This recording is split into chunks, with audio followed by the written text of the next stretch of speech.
Hello दोस्तों, आप सभी का स्वागत है मेरा यूट्यूब चैनल सुबह स्टडी पे। आज हम लोग पढ़ेंगे जो एडोटेरिया के 7500 प्लस जीके जीएस का बुक है उसका डिस्कशन सेट ये रहेगा 51। और ये सभी महत्वपूर्ण जो कॉम्पिटिटिव लेवल है सभी एग्जाम के लिए महत्वपूर्ण है। तो चलिए शुरू करते हैं। इसमें पहला क्वेश्चन देखेंगे, भारत के साथ व्यापार करने का चार्टर महारानी एलिजाबेथ द्वारा कब दिया गया था? तो भारत के साथ व्यापार करने का जो चार्टर महारानी एलिजाबेथ के द्वारा कब दिया गया था? तो ये दिया गया था 31 दिसंबर 1600 ईस्वी को। ऑप्शन हो जाएगा बी। ईस्ट इंडिया कंपनी का स्थापना कब हुआ था? 1600 ईस्वी में हुआ था। उस समय अकबर के शासनकाल था। अकबर के शासनकाल कहेगा तो 1605 तक था। 2 नंबर हो जाएगा, भारतीय राष्ट्रीय आंदोलन के प्रारंभ से ही उग्र राष्ट्रवादियों का भी वर्ग था। निम्न में से कौन इसमें शामिल नहीं थे? तो इसमें से कौन कह रहा है कि उग्र राष्ट्रवादियों में शामिल नहीं थे? तो इसमें से नहीं थे गोविंद नानाडे। ऑप्शन हो जाएगा सी। कौन कौन शामिल थे? बाल गंगाधर तिलक, लाला लाजपत राय और बिपिन चंद्र पाल। इन तीनों को लाल बाल पाल के नाम से भी जानते हैं। जो उग्रवादी जो था, उग्रवादी के कार्यकाल कहेगा तो 1885 से 1905 तक था। उदारवादी के कार्यकाल कहेगा तो 1906 से 1917 तक। गांधीवादी के कार्यकाल हो जाएगा 1917 से 1947 तक। लाला लाजपत राय को पंजाब केसरी के उपनाम से भी जानते हैं।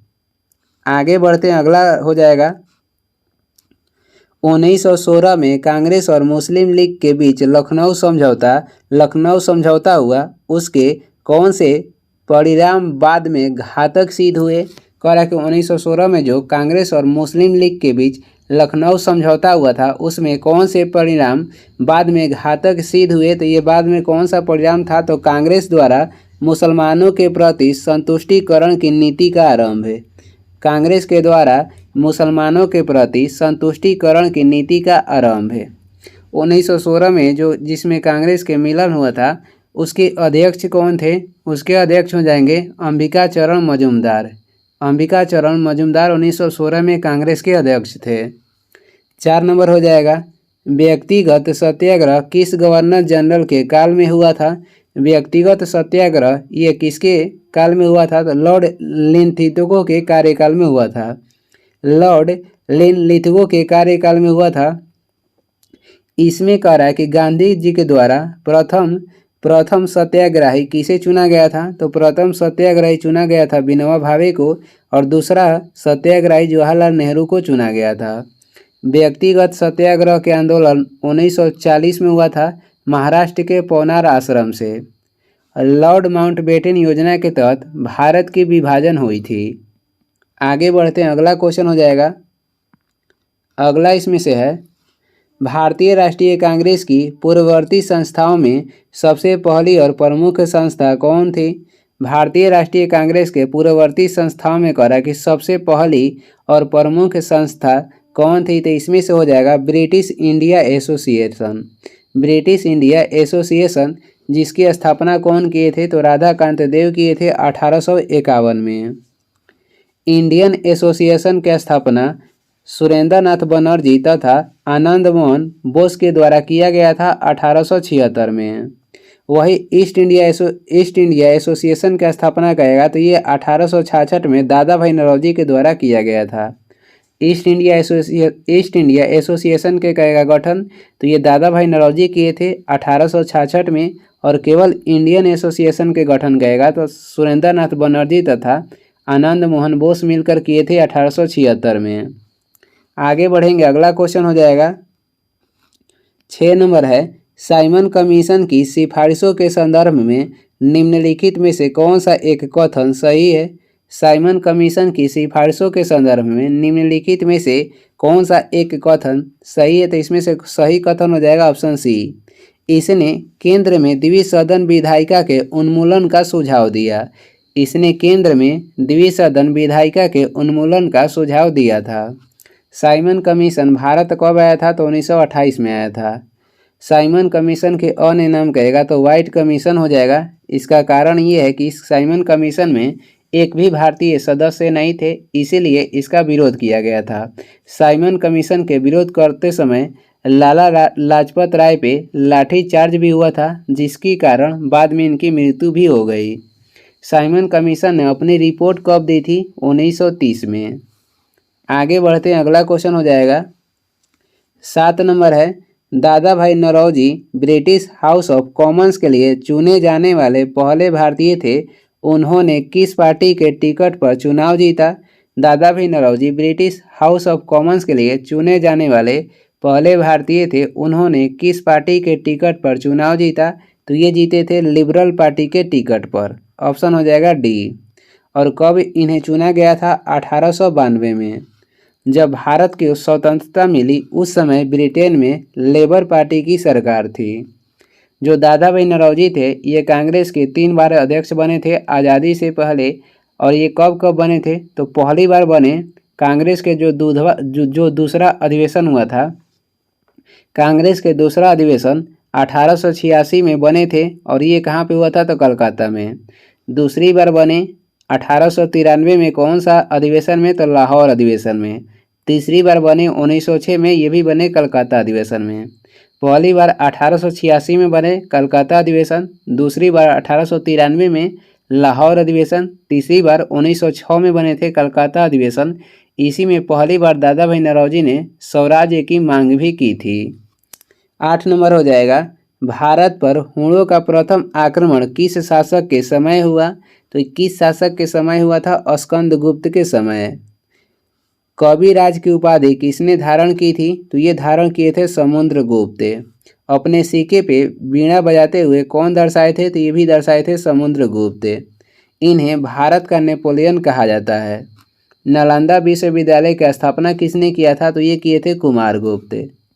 आगे बढ़ेंगे, अगला क्वेश्चन हो जाएगा 9 नंबर क्वेश्चन हो जाएगा, ऐहोल अभिलेख किस शासक से संबंधित है? ऐहोल जो अभिलेख है ये किस शासक से संबंधित है? तो पुलकेशिन द्वितीय से संबंधित है। जिसे कौन लिखे? ऐहोल अभिलेख को किसने लिखा है? संस्कृत भाषा में लिखे थे रवि कृति। जूनागढ़ अभिलेख से संबंधित हो जाएंगे रुद्रदामन। और जूनागढ़ के भीतरी अभिलेख से संबंध हो जाएंगे स्कंदगुप्त।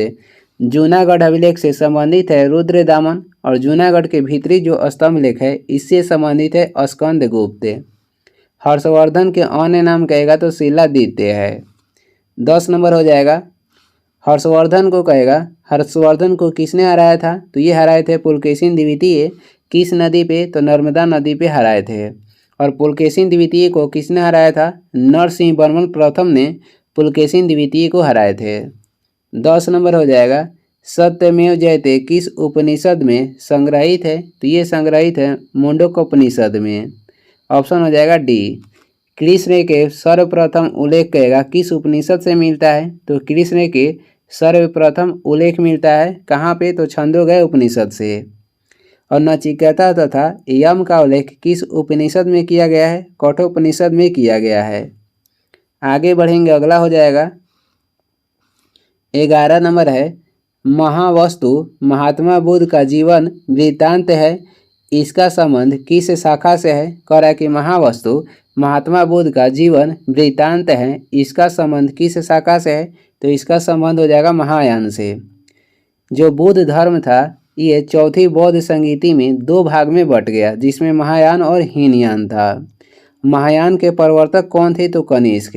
चौथी जो बौद्ध संगीति हुआ था ये जम्मू कश्मीर के कुंडनवन में हुआ था। किसके शासनकाल में? तो कनिष्क के शासनकाल में। वही आपसे पूछेगा कि जैन धर्म 2 भागों में कब बटा था? तो पहली जो जैन धर्म के संगीति हुआ था, पहला जो जैन धर्म के संगीति हुआ था कहाँ पे? तो पाटलिपुत्र में। उसमें स्थूलभद्र के अध्यक्षता में ये हुआ था। उसी में जैन धर्म 2 भागों में विभक्त हुआ, श्वेतांबर और दिगंबर में। आगे बढ़ते हैं, 12 नंबर हो जाएगा, अकबर द्वारा बनाए गए उपासना भवन का नाम क्या था? अकबर द्वारा बनाए गए जो उपासना भवन था उसका नाम क्या था? तो उसका नाम हो जाएगा इबादत खाना, जिसकी स्थापना अकबर ने 1575 में कराए थे। आगरा के किला, इलाहाबाद के किला और लाहौर के किला के भी स्थापना कौन किए थे? तो अकबर किए थे। बुलंद दरवाजा के स्थापना भी कौन करवाए थे? तो ये अकबर करवाए थे फतेहपुर सीकरी में। आगे बढ़ते हैं, अगला हो जाएगा सुप्रसिद्ध संगीतकार तानसेन और बैजू बावरा किसके शासनकाल में सुविख्यात थे? तो ये किसके शासनकाल में थे? तो अकबर के शासनकाल में। कहेगा 2 बार राज्याभिषेक कराने वाला मुगल शासक कौन था? तो ये था औरंगजेब, जिसे क्या बोला जाता था? तो जिंदा पीर। और 2 बार शासन करने वाला मुगल शासक कहेगा तो ये हो जाएगा हुमायूं। दूसरी बार हुमायूं ने सरहिंद की युद्ध जीतने के बाद 1555 में दूसरी बार शासन प्रारंभ की थी। आगे हो जाएगा 14 नंबर है न्यू कैसल पोर्ट, जो दुनिया का सबसे बड़ा कोयला निर्यात बंदरगाह है, ये किस देश में स्थित है? न्यू कैसल पोर्ट जो दुनिया का सबसे बड़ा कोयला निर्यात बंदरगाह है, ये किस देश में स्थित है? ये स्थित है ऑस्ट्रेलिया में। इसका राजधानी कहेगा तो कैनबरा हो जाएगा। सबसे अधिक सैन्य खर्च करने वाला देश कौन है? ये हो जाएगा अमेरिका। विश्व में सर्वाधिक चांदी की उत्पादन कहाँ पे होता है? ये होता है मैक्सिको में। आगे बढ़ेंगे, अगला हो जाएगा देशांतर रेखाओं के संबंध में कौन सही है? देशांतर रेखाओं के संबंध में कह रहा है कि कौन सही है, तो इसमें से सही हो जाएगा देशांतर के मध्य सर्वाधिक दूरी विषुवत रेखा पर होती है। देशांतर के मध्य सर्वाधिक दूरी कहाँ पे होती है? तो विषुवत रेखा पर होती है। यही देशांतर रेखाओं के बारे में सही था। बाकी कथन देख लेते हैं। यह अक्षांश रेखाओं के समानांतर होती है, जो गलत है, ये लंबवत होती है। देशांतर की संख्या 180 नहीं होती है, बल्कि देशांतर की संख्या कहेगा तो 360 होती है। 180 होती है अक्षांश की संख्या। देशांतर रेखा दूरी को प्रदर्शित करती है, ये भी गलत है।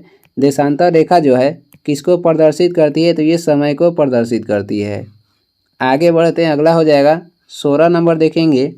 उत्तर से शुरू कर दक्षिण की ओर नीचे दी गई पहाड़ियों का सही अनुक्रम कौन सा है? यानी उत्तर से होते हुए दक्षिण की ओर जाने वाली पहाड़ियों का जो सही क्रम है उसे आपको बताना है। तो यहाँ ऑप्शन है, देख लीजिए। उत्तर से शुरू कर दक्षिण की ओर नीचे दी गई पहाड़ियों का सही अनुक्रम कौन सा है?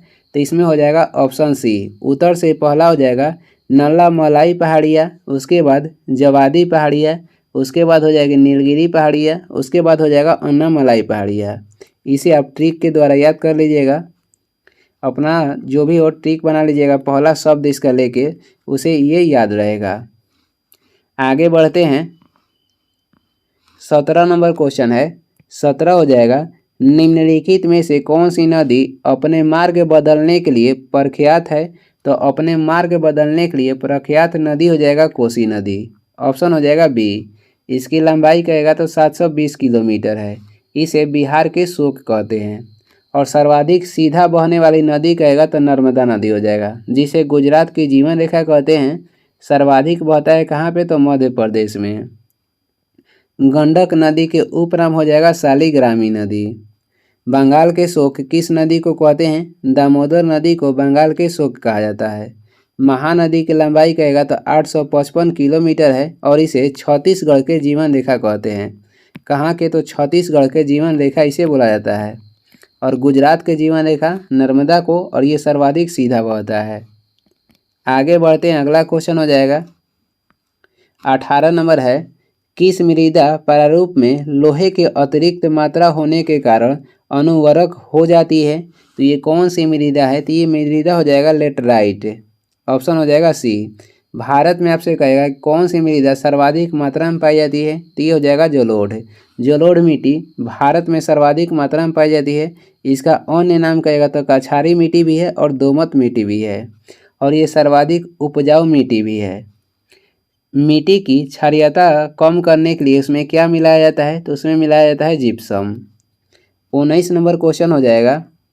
प्रकाश के संबंध में कौन सा कथन सत्य है? प्रकाश के संबंध में कौन सा कथन सत्य है उसे देखते हैं बारी बारी। यह एक विद्युत चुंबकीय तरंग है, ये कथन सही है। यह एक कण प्रकृति है, ये भी सही है। यह ऊर्जा का एक रूप है, ये भी सही है। प्रकाश एक ऊर्जा का रूप है, यह कण प्रकृति में है, यह एक विद्युत चुंबकीय तरंग है, ये तीनों सही है। तो ऑप्शन हो जाएगा डी। प्रकाश छोटे छोटे फोटोन के कण से बना हुआ है। प्रकाश के जो चाल होता है ये निर्वात में सबसे अधिक होता है 3 × 10⁸ मीटर प्रति सेकेंड। कांच में प्रकाश के चाल कहेगा तो 2 × 10⁸ मीटर प्रति सेकेंड होता है। प्रकाश के जो चाल है ये रेडियो के चाल के बराबर होता है। प्रकाश को अनुप्रस्थ कहा जाता है। प्रकाश जो है ये अनुप्रस्थ तरंग है जिससे ये क्या होता है तो ध्रुवण हो सकता है। आगे बढ़ेंगे 20 नंबर क्वेश्चन हो जाएगा। 20 नंबर देखेंगे, बायोगैस संयंत्र में निम्नलिखित में से कौन सी प्रक्रिया होती है। तो बायोगैस संयंत्र में आपसे पूछ रहा है कौन सी प्रक्रिया होती है, तो ये होता है इसमें किण्वन प्रक्रिया। ऑप्शन हो जाएगा ए। बायोगैस में सर्वाधिक होता है मीथेन, जिसे इसे अन्य नाम कहेगा तो इसका अन्य नाम हो जाएगा मार्स गैस। कृत्रिम घी बनाने में किसका प्रयोग करते हैं, हाइड्रोजनीकरण का, जिसमें उत्प्रेरक के रूप में निकेल के प्रयोग करते हैं। 21 नंबर हो जाएगा, एक वर्ग में ऊपर से नीचे की ओर जाने पर परमाणु के आकार पे क्या प्रभाव पड़ेगा। जो आधुनिक आवर्त सारणी है उसमें वर्ग में ऊपर से नीचे जाने पर परमाणु के आकार पे क्या प्रभाव पड़ेगा, तो ये क्या होगा तो ये बढ़ता है। और जब वर्ग में ऊपर से नीचे जाइएगा विद्युत घनात्मकता भी बढ़ता है। वही आयनन ऊर्जा क्या होगा, ऊपर से नीचे आने पर तो आयनन ऊर्जा घटता है। जब बाएं से दाएं जाइएगा, जो आवर्त सारणी में बाएं से दाएं जाइएगा उसमें आपको परमाणु के आकार क्या होगा, तो उसमें परमाणु के आकार घटता है। आगे बढ़ेंगे, अगला क्वेश्चन हो जाएगा 22 नंबर है, वायुमंडल में प्रकाश के विसरण का कारण क्या है। तो वायुमंडल में प्रकाश के विसरण के कारण हो जाएगा धूलकण। ऑप्शन हो जाएगा बी। जलवाष्प की मात्रा वायुमंडल में कहेगा कितना है, तो 0 से 4% है। 0 से 4% वायुमंडल में जलवाष्प की मात्रा है। कार्बन डाइऑक्साइड की मात्रा हो जाएगा 0.03%। हीलियम की मात्रा हो जाएगा 0.0305, यानी पहले 0.0005% हो जाएगा। 23 हो जाएगा, किसी भी यौगिकों का ऑक्सीकरण संख्या क्या होता है। किसी भी यौगिकों के जो ऑक्सीकरण संख्या होता है ये होता है 0 यानी 0 होता है। सर्वाधिक यौगिक बनाने वाला तत्व आपसे पूछेगा, सर्वाधिक यौगिक बनाने वाला तत्व हो जाएगा कार्बन। आगे बढ़ेंगे, अगला क्वेश्चन हो जाएगा, अगला है सर्प विषरोधी सुई किस तत्व का एक यौगिक होता है। सर्प विषरोधी सुई किस तत्व का एक यौगिक होता है, तो ये स्वर्ण यौगिक होता है। ऑप्शन हो जाएगा ए। दाब का विमीय सूत्र क्या है। दाब के विमीय सूत्र होता है, दाब बराबर, पहले देख लीजिए इसका सूत्र हो जाएगा, दाब बराबर होता है बल बटे क्षेत्रफल। तो इसका विमीय सूत्र हो जाएगा m L इनवर्स T के power -2। m L inverse T के पावर -2 जो हो जाएगा दाब का विमीय सूत्र। 26 देखेंगे, जैव शैल क्या है। तो जैव शैल हो जाएगा, इसमें से जैव शैल हो जाएगा कोयला। ऑप्शन हो जाएगा ए। बाकी प्राकृतिक तेल, LPG और पेट्रोल ये क्या है तो अजैव शैल है। आगे बढ़ते हैं, अगला क्वेश्चन हो जाएगा, यादाश्त का संबंध मस्तिष्क के निम्न में से किस भाग से है। तो यादाश्त के जो संबंध है इसका संबंध हो जाएगा सेरिब्रम से, और ये मस्तिष्क के सबसे बड़ा भाग है। दूसरा मस्तिष्क के सबसे बड़ा भाग हो जाएगा सेरेबेलम, और ये सेरेबेलम जो है ये क्या कार्य करता है, तो ये शरीर के संतुलन बनाए रखने में मदद करता है। मस्तिष्क किसका बना होता है, तो ये तंत्रिका ऊतक से मस्तिष्क बना होता है। हाइपोथैलेमस के कार्य कहेगा तो इसे शरीर में ताप, रक्तचाप और निद्रा को नियंत्रित करके रखता है। ताप, रक्तचाप और निद्रा को नियंत्रित करता है हाइपोथैलेमस। आगे बढ़ेंगे, अगला हो जाएगा 28 नंबर है, एक जीवाश्म पक्षी का नाम बताएं जो एक पक्षी की तरह दिखता है लेकिन सरीसृप के जैसा अन्य विशेषताएं होती है। कह रहा है कि एक जीवाश्म पक्षी का नाम बताएं जो कि एक पक्षी की तरह दिखता है लेकिन सरीसृप के जैसी अन्य विशेषताएं होती है। तो ये हो जाएगा आर्कियोपटेरिक्स। आर्कियोपटेरिक्स हो जाएगा इसका नाम, आर्कियोपटेरिक्स। ऑप्शन हो जाएगा बी। सरीसृप के उदाहरण हो जाएंगे सांप, छिपकली और कछुए। 29 नंबर है, मानव शरीर में सर्वाधिक मात्रा में पाए जाने वाला तत्व कौन सा है। तो मानव शरीर में सर्वाधिक पाया जाता है ऑक्सीजन। कितना, तो 65% है। इसके बाद हो जाएगा कार्बन 18%, इसके बाद हाइड्रोजन 10%, इसके बाद हो जाएगा नाइट्रोजन 3%। आगे बढ़ेंगे 30 नंबर हो जाएगा परिपथ के किन्हीं दो बिंदुओं के बीच विभवांतर मापने के लिए किसका प्रयोग किया जाता है? तो विभवांतर मापने के लिए वोल्ट मीटर का प्रयोग किया जाता है। आदर्श आमीटर के प्रतिरोध कहेगा तो आदर्श आमीटर के प्रतिरोध होता है 0 और वही आदर्श वोल्ट मीटर के प्रतिरोध कहेगा तो ये हो जाएगा अनंत। आगे बढ़ेंगे, अगला क्वेश्चन है, आगे देखेंगे 31 नंबर हो जाएगा आपातकाल के दौरान मौलिक अधिकारों का निलंबन कौन कर सकता है? आपातकाल के दौरान मौलिक अधिकारों का निलंबन कौन कर सकता है? तो निलंबन करेंगे भारत के राष्ट्रपति। और उस समय संशोधन कौन कर सकता है? तो ये कर सकता है संसद। इसमें निलंबन करेंगे भारत के राष्ट्रपति। जो आपातकाल है ये जर्मनी के संविधान से लिया गया है। 32 नंबर है प्राक्कलन समिति के सदस्यों का कार्यकाल कितने वर्ष का होता है? प्राक्कलन समिति के सदस्य के कार्यकाल होता है 1 वर्ष के और लोकलेखा समिति के सदस्य के भी कार्यकाल 1 वर्ष के होता है। लोकलेखा समिति के गठन 1921 में हुआ था। प्राक्कलन समिति गठन कहेगा तो 1950 में हुआ था। प्राक्कलन समिति में टोटल 30 सदस्य होते हैं जो सभी होते हैं लोकसभा से।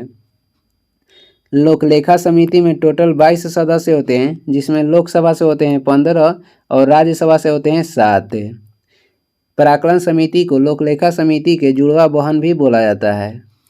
आगे बढ़ेंगे, अगला क्वेश्चन हो जाएगा 33 नंबर है निम्नलिखित में से किसके अनुमोदन से भारत की संचित निधि से पैसा निकाला जाता है? यानी भारत की जो संचित निधि है उसे पैसा निकालने के लिए किससे अनुमोदन लेना पड़ता है? तो संचित निधि से पैसा निकालने के लिए भारत की संसद का अनुमोदन चाहिए। ऑप्शन हो जाएगा डी। संचित निधि का उल्लेख अनुच्छेद 266 के फर्स्ट में किया गया है। और आकस्मिक निधि से पैसा निकालने के लिए जो अनुमोदन लेना पड़ेगा ये भारत के राष्ट्रपति से लेना पड़ेगा। आकस्मिक निधि का उल्लेख अनुच्छेद 267 में है। आगे बढ़ेंगे, अगला क्वेश्चन हो जाएगा भारतीय संविधान में विधि के समक्ष समता किस देश के संविधान से लिया गया है? भारतीय संविधान में जो विधि के समक्ष समता लिया गया है ये किस देश से लिया गया है? तो ब्रिटेन के संविधान से लिया गया है। और विधि द्वारा निर्माण जो प्रक्रिया है ये भी लिया गया है ब्रिटेन से। और वही आपसे पूछ देगा कि विधि के द्वारा जो स्थापित प्रक्रिया है कहाँ से लिया गया है? तो जापान के संविधान से। विधि निर्माण प्रक्रिया ब्रिटेन से, विधि द्वारा स्थापित प्रक्रिया जापान से। न्यायिक प्रक्रिया जो है ये अमेरिका के संविधान से लिया गया है। मौलिक अधिकार भी अमेरिका के संविधान से लिया गया है। आपातकाल लिया गया है जर्मनी के संविधान से। 35 नंबर हो जाएगा संविधान संशोधन प्रक्रिया संविधान के किस भाग में उल्लेख किया गया है? संविधान संशोधन का उल्लेख भाग 20 में किया गया है। संविधान संशोधन लिया गया है कहाँ से? तो साउथ अफ्रीका से, यानी कि दक्षिण अफ्रीका से लिया गया है। इसका उल्लेख अनुच्छेद 368 में है। भाग 18 में किसका उल्लेख है? आपातकालीन प्रावधान के उल्लेख भाग 18 में किया गया है। आगे बढ़ते हैं, अगला क्वेश्चन हो जाएगा सूची 1 को सूची 2 के साथ सुमिलित करना है। इधर दिया गया है, इधर सूची के नाम दिया गया है और इसमें उल्लेखित किसका उल्लेख किसमें किया गया उसे आपको मिलान करना है। भाषाओं का उल्लेख किस अनुसूची में किया गया है?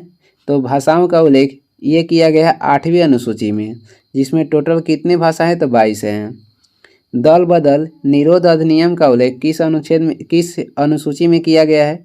तो ये किया गया है किस अनुसूची में? 10वीं अनुसूची में। और इसे 52वां संविधान संशोधन के तहत 1985 में पारित किया गया था। 73वां संविधान संशोधन अधिनियम का उल्लेख किस अनुसूची में है? तो इसका उल्लेख किया गया है 11वीं अनुसूची में। और ये कब हुआ था? 1992 में। इसे लागू हुआ था 1993 में। भूमि सुधार एवं अधिग्रहण संबंधित अधिनियम कहेगा, इसका उल्लेख किया गया है 9वीं अनुसूची में। आगे बढ़ेंगे, 37 नंबर क्वेश्चन हो जाएगा 1833 के चार्टर अधिनियम के अंतर्गत प्रथम विधि आयोग का गठन किसके अध्यक्षता में किया गया? 1833 के चार्टर अधिनियम के अंतर्गत प्रथम जो विधि आयोग है इसका गठन किसकी अध्यक्षता में किया गया था? लॉर्ड मैकाले की अध्यक्षता में। ऑप्शन हो जाएगा बी। 1833 के अधिनियम के तहत ही बंगाल के गवर्नर जनरल को भारत के गवर्नर जनरल बनाया गया। जिसके तहत प्रथम कौन बने थे, तो प्रथम बने थे लॉर्ड विलियम बेंटिक।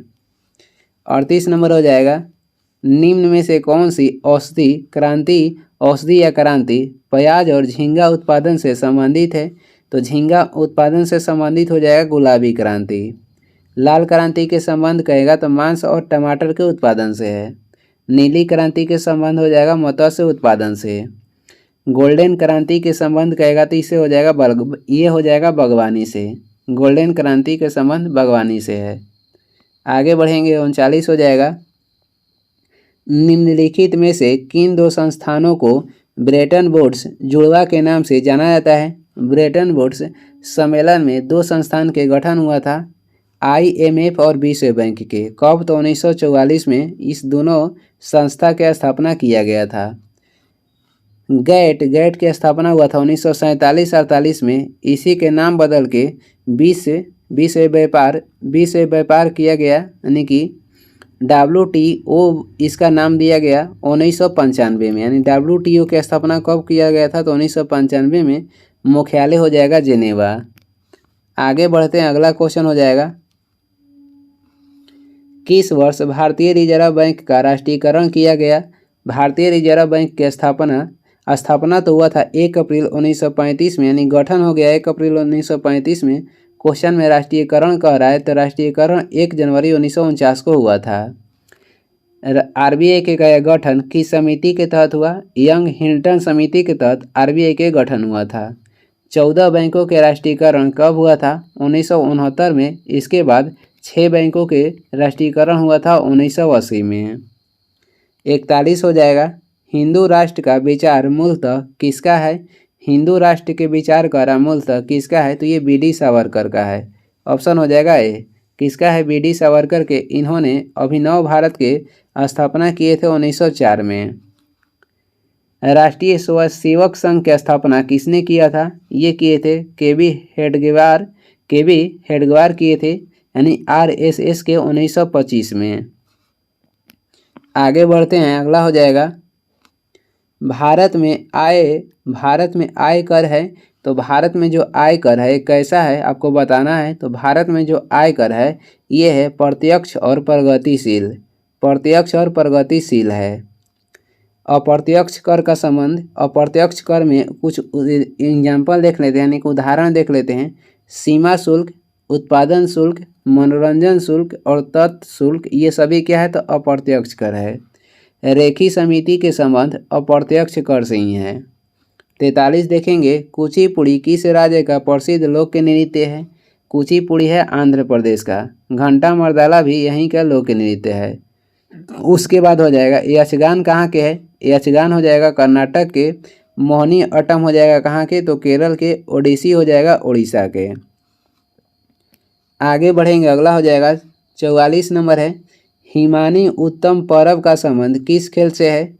हिमानी उत्तम पर्व के संबंध हो जाएगा मलखम्ब से इनका संबंध हो जाएगा। अमन सहरावत का संबंध किससे है, कुश्ती से है। 2025 में इनको अर्जुन पुरस्कार दिया गया है।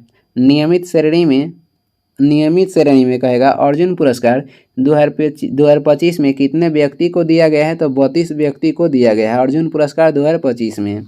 और 2 व्यक्ति को और दिया गया है लाइफ टाइम श्रेणी में। टोटल हो जाएगा 34। 32 हो जाएंगे नियमित श्रेणी में, 2 हो जाएंगे लाइफ टाइम श्रेणी में। 45 देखेंगे, निपख आंदोलन के प्रणेता कौन थे, तो इसका प्रणेता हो जाएंगे दादू दयाल। ऑप्शन हो जाएगा सी। जो चैतन्य थे ये भक्ति आंदोलन के प्रणेता थे। ज्ञानेश्वर और नामदेव ये महाराष्ट्र के भक्ति संत कवि थे। आगे बढ़ेंगे, अगला क्वेश्चन हो जाएगा, द्रकामा सिक्का किसने चलाया। द्रकामा सिक्का कह रहा है किसने चलाया, तो ये किसके द्वारा चलाया गया था, ग्रीक के द्वारा, जिसे क्या बोला जाता था, यूनानी। पहली बार सोने के सिक्के हिंद यूनानी नहीं चलाए थे। पहली बार सोने के सिक्के हिंद यूनानी चलाए थे। शुद्ध सोने के सिक्के चलाए थे कुषाण। और सर्वाधिक सोने के सिक्के कौन चलाए थे, तो ये चलाए थे गुप्त। क्षत्रप प्रणाली की शुरुआत किसने किया था, तो शक किए थे क्षत्रप प्रणाली की शुरुआत। 47 हो जाएगा, बाढ़ के दौरान हर वर्ष नए एलुवियम का जमाव जो मिट्टी की उर्वरता को बढ़ाता है वो क्या है, तो वो हो जाएगा खादर। खादर खादर क्या है, तो ये नए जलोढ़ मिट्टी जो होता है उसे खादर कहते हैं और पुराने जलोढ़ मिट्टी को कहा जाता है बागर। रेगुर मिट्टी के अन्य नाम हो जाएगा काली मिट्टी। आगे बढ़ते हैं, अगला हो जाएगा वह समुद्री सीमा जहाँ तापमान तेजी से कम होता है उसे क्या कहेंगे। वह समुद्री सीमा जहाँ तापमान तेजी से कम होता है उसे क्या कहेंगे, उसे कहेंगे थर्मोकलाइन। थर्मोकलाइन उसे बोलेंगे। ऑप्शन हो जाएगा सी। बेसल मापदंड संबंधित है। बेसल जो मापदंड है ये संबंधित है किससे, तो बैंकिंग क्षेत्र से ये संबंधित है।